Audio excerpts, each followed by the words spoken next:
Kelantan merupakan negeri yang terkenal dengan keindahan alam semula jadi dan hutan hujau yang memukau. Siapa sangka di sebalik lokasi yang tersembunyi, hutan, bukit bukau dan kawasan jalan kampung, terdapat satu permata yang bakal dikilap sebagai tempat menarik pelancong baharu di negeri Kelantan. Lokasi tersebut adalah di Jurang Mengaji Pasir Putih, Kelantan. Jurang Mengaji dikenali sebagai New Zealand yang terkenal dengan keindahan panorama semula jadi. Malah, di sini juga terdapat pusat ternakan lembu tenusu dan jualan air yogurt, susu lembu, kambing diperasaikan di gerai penduduk tempatan yang dicat bertemakan tumpukan warna hitam putih seperti lembu Holstein. Lembu tenusu paling banyak diternak di seluruh dunia. Selain itu juga, Jurang Mengaji turut dianugerahkan sebagai jurang yang jernih yang sesuai untuk aktiviti mandi-manda dan rekreasi keluarga. Pengurusan landscape adalah sangat penting dalam pembinaan sebuah taman rekreasi dalam masyarakat, komuniti dan pelbagai lagi. Hubungan antara pengurusan landscape dengan kepuasan pengunjung di taman rekreasi yang baik dan berkualiti akan mempengaruhi kunjungan dan tahap kepuasan pengunjung.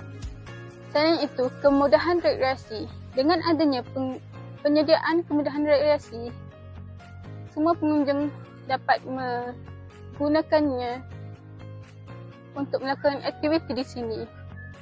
Berbagai kemudahan yang ada di sini iaitu tandas awam dan surau bagi memudahkan para pengunjung. Seterusnya, alam semula jadi. Aset semula jadi yang berasaskan alam sekitar atau budaya menjadi sebahagian prasyarat dalam memajukan sektor pelancongan. Apabila ia menjadi motif utama kunjungan pelancong di sebuah destinasi, ini menunjukkan bahawa faktor ini berterusan menjadi penting dalam pelancongan. Ciri-ciri aset semula jadi iaitu merupakan sinaran matahari, panorama laut dan pantai sehinggalah kepada tempat yang belum diteroki oleh manusia yang menjadi dimensi produk dan pengalaman pelancongan berkaitan alam sekitar dan pelbagainya. Antara kepentingan taman rekreasi Jurang Mengaji kepada pengunjung adalah dapat memenuhi keperluan fizikal dan psikologi para pengunjung. Pengunjung dapat menikmati pokok-pokok dan tanaman di sekitar taman rekreasi yang dapat melahirkan suasana yang aman dan damai. Antara kepentingan lain taman rekreasi Jurang Mengaji kepada pengunjung adalah pengunjung dapat melakukan pelbagai aktiviti yang menarik dan riadah yang boleh mengurangkan risiko penyakit seperti obesiti, darah tinggi dan banyak lagi. Aktiviti ini juga dapat membantu para pengunjung untuk mengelakkan dari mendapat penyakit yang membawa maut seperti serangan jantung. Selain itu, taman rekreasi juga dapat membantu para pengunjung untuk mengurangkan tekanan seperti menenangkan fikiran dengan adanya persekitaran dan suasana yang luas dan nyaman. Antara impak pembangunan taman rekreasi adalah pemeliharaan alam sekitar merupakan lawatan yang bertujuan untuk menikmati dan mengkaji keindahan alam semula jadi, binatang liar, tumbuh-tumbuhan serta keunikan budaya di kawasan semula jadi yang tidak tercemar. Selain itu juga, pembangunan taman rekreasi memfokuskan kepada penjagaan ekosistem dan penghasilan faedah dalam bentuk ekonomi kepada kerajaan dan rakyat tempatan untuk memotivasikan pemeliharaan semula jadi. Akhir sekali, taman rekreasi memberi kesan ke atas kesejahteraan sosial dan ekonomi komuniti lokal. Assalamualaikum. Di sebelah saya ini merupakan pengusaha Jurang Mengaji. Boleh Tuan perkenalkan diri terlebih dahulu? Okay. Assalamualaikum warahmatullahi wabarakatuh. Saya Nasruddin Mahmud Mahidin, pengurus pada Jurang Mengaji Agro Resort. Okey, terima kasih. Saya ada beberapa soalan untuk ditanyai mengenai Jurang Mengaji ini. Jurang Mengaji merupakan tempat di kawasan hutan dan berbukit bakau. Jadi, persoalan saya adalah, pada pendapat Tuan, apa faktor utama yang perlu dipertimbangkan dalam perancangan dan reka bentuk taman rekreasi ini? Okay. Taman Rekreasi Jeram Mengaji ini adalah satu kawasan air terjun. Kawasan air terjun, dan apabila menyentuh tentang perancangan dan apa tadi? Reka bentuk. Dan reka bentuk.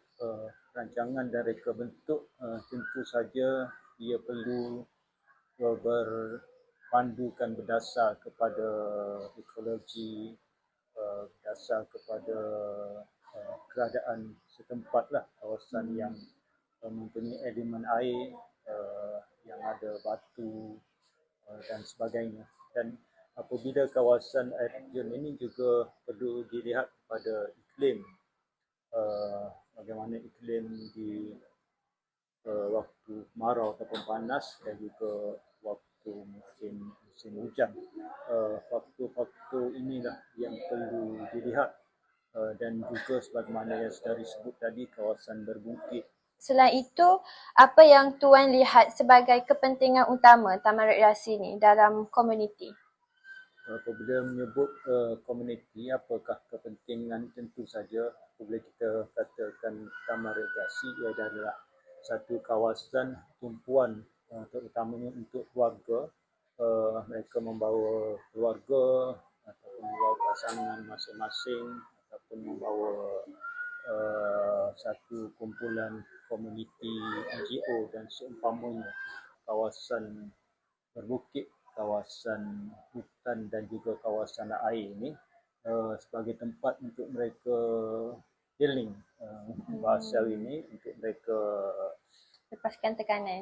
lepaskan tekanan apabila mereka berdepan dengan kerja dan juga masalah pribadi dan seumpamanya. Selain itu, apa kesan positif yang Tuan lihat dari taman rekreasi ini terhadap kualiti hidup penduduk setempat? Apabila bercakap kepada penduduk setempat, tentu saja mana-mana pembangunan satu kawasan yang dibangunkan, ia memberi impak yang positif, yang baik kepada penduduk setempat. Sebagaimana di Jeram Mengaji Eco Resort ini memberi peluang pekerjaan kepada penduduk setempat, contohnya dengan mereka menjalankan aktiviti perniagaan, mereka menjalankan aktiviti rekreasi seperti flying fox, ATV, berkuda, memanah dan seumpamanya. Akhir sekali, apa cabaran utama yang Tuan hadapi dalam pengurusan taman rekreasi dan bagaimana anda mengatasinya? Status Jeram Mengaji Eco Resort ini adalah sebuah anak syarikat, bermakna ianya ada kaitan dengan kerajaan. Jadi kita berdepan dengan, antaranya ialah seperti kita tetap berdepan dengan masalah keuangan, dan kita di sini pun keuangan adalah diurus sendiri. Allowance gaji pekerja pun walaupun anak syarikat dibayar oleh Agro Resort sendiri. Itu antara cabaran, dan berdepan dengan sikap orang ramai sendiri yang kadang-kadang mereka tidak berapa cakna pada kebersihan, contohnya. Jeram Mengaji sering mendapat pengunjung yang ramai, lebih-lebih lagi pada musim cuti. Di sebelah saya ini merupakan salah seorang pengunjung di Taman Rekreasi Jeram Mengaji. Pada pendapat Cik, apakah yang mendorong untuk datang ke Taman Rekreasi ini? Sebab kat sini dia banyak aktiviti, dia macam ada ATV, ada flying fox, ada, kalau kat depan tu dia ada macam big swing. Kalau nak bawa anak-anak time cuti sekolah ke family ke, nak luang masa, bolehlah datang sini, banyak sangat aktiviti. Lepas tu ada air terjun lagi, so recommended lah kat sini. Okay, terima kasih. Sama. Di sebelah saya ini juga merupakan salah seorang pengunjung di Taman Rekreasi Jeram Mengaji. Pada pendapat Cik, apakah yang mendorong Cik untuk datang di Jeram Mengaji? Yang mendorong datang ke Jeram Mengaji ni dapat healing, dapat tengok suasana yang tenang, dapat tengok haiwan-haiwan. So dapat bawa anak-anak pergi jalan-jalan semua tu lah.